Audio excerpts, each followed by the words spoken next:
오늘은 여러분들에게 아파트 분양 물량을 소개시켜 드리도록 하겠습니다. 희소 가치가 있는 서울에서 분양하는 아파트 분양 물량 소개를 지금부터 시작하도록 하겠습니다. 임성배 TV 보동과 텐데크 오늘은 하나포레나 미아라고 하는 아파트 분양 물량을 여러분들한테 소개시켜 드리도록 하겠습니다. 이 분양 물량 같은 경우에는 이제 희소 가치가 있는 서울에서 분양하는 아파트 분양 물량입니다. 서울 같은 경우에 분양 물량이 최근에 이제 한정되어 있기 때문에 가격의 상승 여력이 굉장히 큰 것으로 여러분들도 알고 계실 거라고 생각이 드는데, 이 물량 같은 경우에는 서울에서 2년 이상 거주하고 계신 청약통장 1순위 자격 요건을 갖추신 분들이라면 좀 관심 있게 보시면 좋을 것 같습니다. 사업 개요를 한번 살펴보도록 하겠습니다. 서울특별시 강북구 삼양사거리 특별계획구역에 이제 입지를 한 아파트 분양 물량이고요. 총 세대수는 이제 497세대이기 때문에 세대가 그렇게 많지가 않습니다. 그 부분은 조금 아쉬운 부분이고요. 4개 동으로 이제 구성이 됩니다. 주택형 같은 경우에는 이제 39제곱미터부터 84제곱미터로 여러 가지 타입으로 이제 구성이 되는데, 아쉬운 것은 가점제 100%로 당첨자를 선정을 합니다. 그래서 특별 공급의 조건이 되시는 분들이거나 아니면은 당첨 가점이 높으신 분들이라면 좀 관심을 가지시면 어떨까 싶습니다. 입주 시기는 2025년 11월에 입주 예정인 아파트 분양 물량입니다. 입지 분석을 한번 간단히 살펴보도록 하겠습니다. 중요한 것이 서울의 신축 아파트이기 때문에 희소 가치가 있다고 여러분들한테 먼저 말씀을 드릴 수가 있겠고, 이제 삼양사거리역이라고 경전철이 있습니다. 우이신설 경전철이 있는데 그 역세권의 입지를 갖추고 있어요. 그래서 이 삼양사거리역을 이용할 수 있다는 장점과, 그리고 4호선 미아사거리역, 미아역을 이용할 수 있다는 그런 장점도 있습니다. 여기 같은 경우에 보신다면은 이제 주변의 시장이라든가, 그리고 롯데백화점, 이마트, 현대백화점, 롯데마트 등 편의시설들이 잘 갖추어져 있다고 볼 수가 있겠고요. 주변에 이제 초등학교나 중학교, 고등학교들이 입지를 하고 있습니다. 또한 쾌적성이 있는 오페산, 북서울 꿈의 숲 같은 쾌적성 여부의 조건들도 갖추고 있는 아파트 분양 물량이라고 보시면 되겠고, 이제 중요한 것이 이쪽 지역이 이제 개발이 지속적으로 이루어지는 중이다, 이런 측면에서 본다면 미리 선점해서 분양을 받게 된다면 앞으로의 가격 상승 여력은 더욱더 있을 것으로 개인적으로 생각을 하고 있습니다. 이 삼양사거리역 인근의 이 입지가 아주 우수한 그런 곳은 아니지만은 역세권의 입지이고 주변의 인프라들을 잘 활용할 수 있다는 강점, 그리고 개발 계획들로 인해 가지고 이제 구시가지가 신시가지로 변모한다는 점에서 본다면은 그래도 관심 있게 볼 만한 서울의 분양 물량이지 않나 생각을 해봅니다. 주변의 가격을 한번 살펴보도록 하겠습니다. 삼양사거리역 바로 인근에 입지를 하고 있기 때문에 이 부분은 강점이라고 말씀을 드릴 수가 있겠고요. 84A 분양가가 11억 5천만 원입니다. 그래서 다소 분양가가 9억 원을 초과하기 때문에 중도금 대출에 대한 부분이 조금 안타까운 부분이 있습니다. 그래서 자금 계획을 좀 잘 세우실 필요가 있어 보이고요. 이 주변의 아파트의 시세를 보게 된다면 인근에 있는 두산 위브트레지움 같은 경우에는 12년 차가 된 아파트인데 33평형의 실거래가 최근에 10억 6천만 원에 거래가 됐습니다. 그리고 삼성 레미안 트리베라 2차 같은 경우에도 2010년 5월에 이제 입주를 한 13년 차 된 아파트인데 33평형의 실거래가가 이제 최대 11억 3천만 원까지 거래가 된 것을 확인할 수가 있었습니다.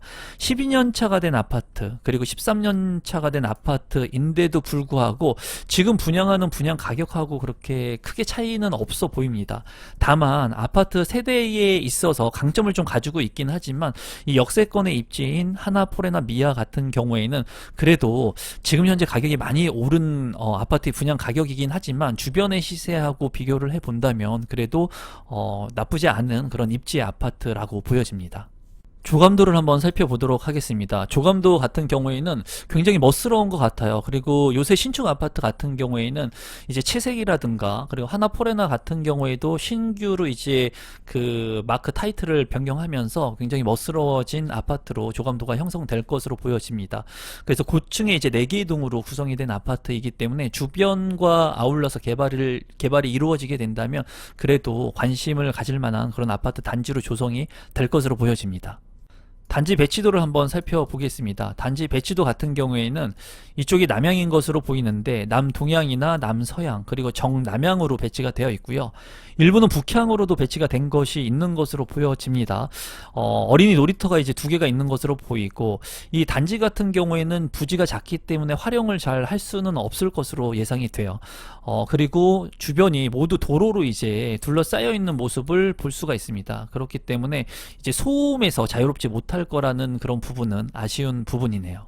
평면도를 간단히 살펴보시면 39A 타입이 23세대입니다. 한 17평형으로 보시면 될 것 같은데, 이제 방 하나의 구조 그리고 거실이 있고요. 현관으로 진입했을 때 현관에 좀 창고 공간, 이 공간이 좀 있는 것 확보가 된 것으로 보입니다. 장점으로 보여지고요. 드레스룸 같은 경우에는 침실 1, 방에 드레스룸이 있습니다. 일부는 드레스룸이 이렇게 거실 쪽에 붙박이장 형식으로 되는 경우도 있는데, 드레스룸이 안방에 탑재가 된 모습을 볼 수가 있습니다. 제가 봤을 때는 39A 타입이 그렇게 나쁘지 않은 평면으로 보여지네요. 53A 타입 같은 경우에 86세대이고요. 3베이로 형성이 된 것으로 보이고, 침실 1과 침실 2 투룸 형태인 것으로 보여집니다. 안방 같은 경우에 드레스룸이 구성이 되어 있고요. 현관으로 진입했을 때 별도의 팬트리 공간은 없는 것으로 보입니다. 신발장과 수납장으로 형성이 된 것으로 보이고, 방의 구조가 안방하고 침실 2가 그렇게 작아 보이진 않습니다. 제가 봤을 때. 그리고 이 구조 같은 경우에는 그렇게 나쁘지 않는 구조로 보여지고, 욕실 같은 경우에는 하나로 구성된 그런 평면 구성이네요. 53B 타입 같은 경우에 21세대이고요. 앞서 살펴본 53A 타입과 비교한다면 거의 비슷한 구조라고 보여집니다. 다만 이제 현관의 진입구가 조금 틀린 모습이고, 여기 같은 경우에는 그래도 별도의 공간이 확보되어 있는 것을 볼 수가 있습니다. 침실 1과 2 나쁘지 않게 잘 빠져 있고 투룸의 형태이고요. 그리고 드레스룸, 안방이 잘 구성이 되어 있습니다. 59A 타입 같은 경우에 68세대로 구성이 되어 있고요. 2베이로 구성이 된 것 같습니다. 그리고 침실 1과 침실 2, 침실 3으로 구성이 되어 있고, 이 침실 1 같은 경우에 드레스룸이 있지만은 좀 작아 보입니다. 그리고 파우더룸도 잘 구성이 되어 있는 것 같고, 이쪽에 이제 드레스룸을 확보할 수 있는 것으로 보여집니다. 2베이의 형식이기 때문에 이 주방의 공간이 그렇게 넓지 않아 보이는 것은 단점으로 보이고요. 맞동풍이 안 되는 구조인 것으로 보입니다. 그래서 59 타입인데도 불구하고 이 평면 구성이 아주 우수해 보이진 않지만 그래도 나쁘지 않는 구성으로 보여지네요. 74A 타입 같은 경우에 50세대로 구성이 되어 있고요. 여기 같은 경우에 침실 1과 침실 2, 침실 3으로 구성이 되어 있고, 여기 구성도 이제 2베이 형식인 것으로 보여집니다. 제가 봤을 때. 그리고 2베이 같은 경우에 맞동풍이 안 되는데, 여기는 침실 3에 창문이 있기 때문에 그래도 거실과 맞동풍이 가능한 구조인 것으로 보여요. 다용도실 같은 경우에 좀 좁아 보이는 것으로 보이고요. 그리고 현관으로 진입했을 때 현관 팬트리가 없기 때문에 아무래도 이 공간의 효율성이 조금 작아 보입니다. 안방 같은 경우에 드레스룸, 파우더룸 잘 구성이 된 것으로 보이고요. 오픈 발코니가 있는 모습을 확인할 수가 있습니다. 제가 봤을 때 74A 타입 같은 경우에도 그렇게 우수한 평면이라고 볼 수는 없겠네요. 80A 타입 같은 경우에 104세대로 구성이 된 모습을 볼 수가 있고요. 여기 같은 경우에는 이제 4베이로 구성이 된 것 같고, 침실 1과 침실 2, 침실 3으로 구성되어 있고, 침실 1 같은 경우에는 드레스룸이 확보가 되어 있습니다. 그리고 눈에 띄는 것은 이제 측면창이 있습니다. 전면창과 측면창이 있기 때문에 환풍이 좀 우수할 것으로 보여집니다. 그리고 여기 같은 경우에 현관으로 진입했을 때 현관 창고가 있기 때문에 공간의 활용성이 우수할 것으로 보이고요. 또 복도 팬트리가 추가적으로 있기 때문에 그래도 공간을 잘 활용할 수 있는 평면 구성이라고 보여지네요. 지금까지 본 평면 중에는 그래도 괜찮은 평면으로 보여집니다. 84A 타입 같은 경우에 48세대이고요. 여기 같은 경우에 침실 1, 침실 2, 침실 3으로 구성이 되어 있습니다. 84 타입인데도 추가적으로 알파룸의 공간이 없는 것은 조금 아쉽고요. 침실 1 같은 경우에 드레스룸 확보가 잘 되어 있고, 그리고 파우더룸도 구성이 되어 있습니다. 현관으로 진입했을 때 현관 창고가 있고요. 복도 팬트리 공간도 잘 확보가 되어 있네요. 이런 창고라든가 팬트리 공간 확보가 되어 있기 때문에 공간 활용성은 좋은 것 같습니다. 다만 아쉬운 부분은 알파룸 공간이 없기 때문에 방 3개의 구조인 게 조금 아쉽습니다.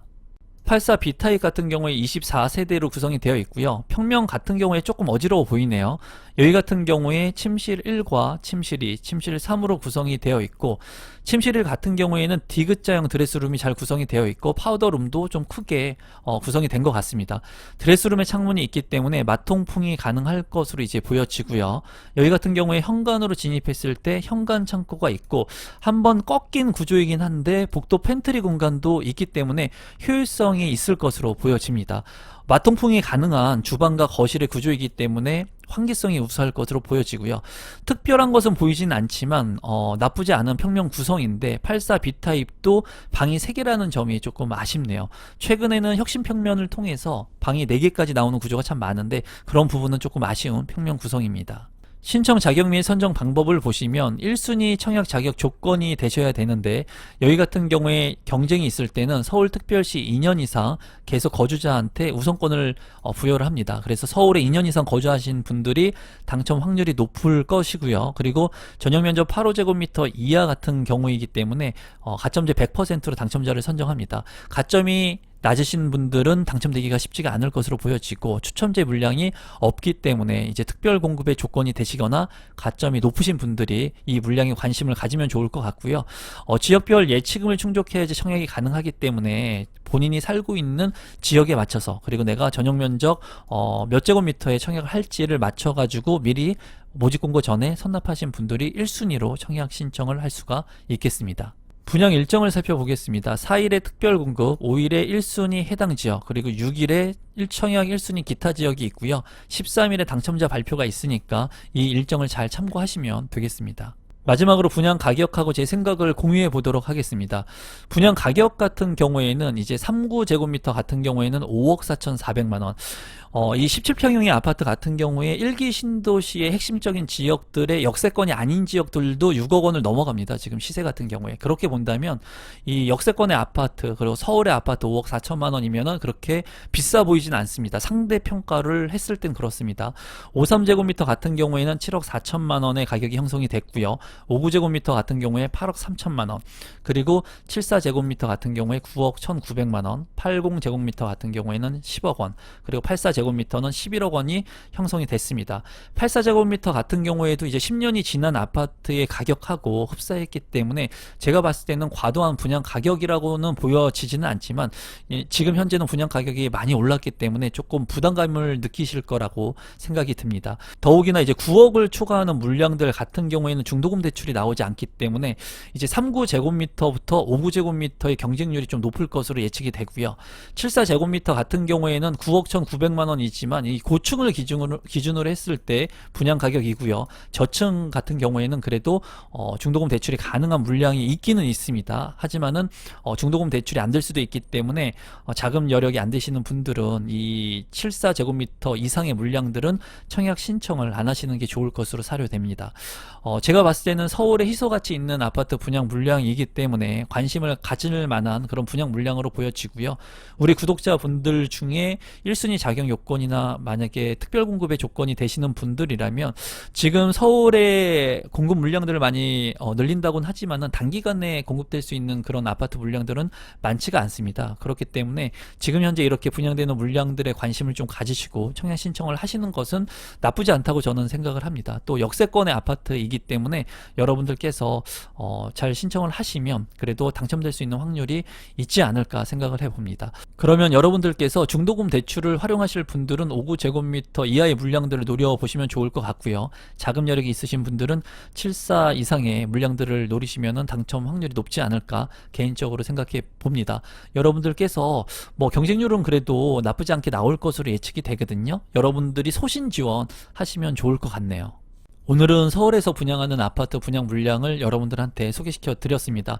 서울의 물량들이 워낙 희소가치가 있기 때문에 또 역세권의 아파트이기 때문에 관심을 좀 갖고 보시면 어떨까 싶은 게 제 개인적인 생각이고, 앞으로 점점 좋아질 수 있는 그런 개연성이 있으니까 여러분들께서 현장도 한번 가보시고 이 분양 물량도 참고하시면 좋을 것 같습니다. 제 영상이 오늘 처음이신데 조금이라도 도움이 되신 분들이라면 구독 버튼, 좋아요 버튼, 알람 신청까지 해주시면 분양 정보뿐만 아니라 부동산에 대한 정보를 제가 빠르게 여러분들한테 유용한 정보를 전달해 드리도록 노력하겠습니다. 오늘 영상은 이것으로 마무리 짓도록 하겠습니다. 고맙습니다.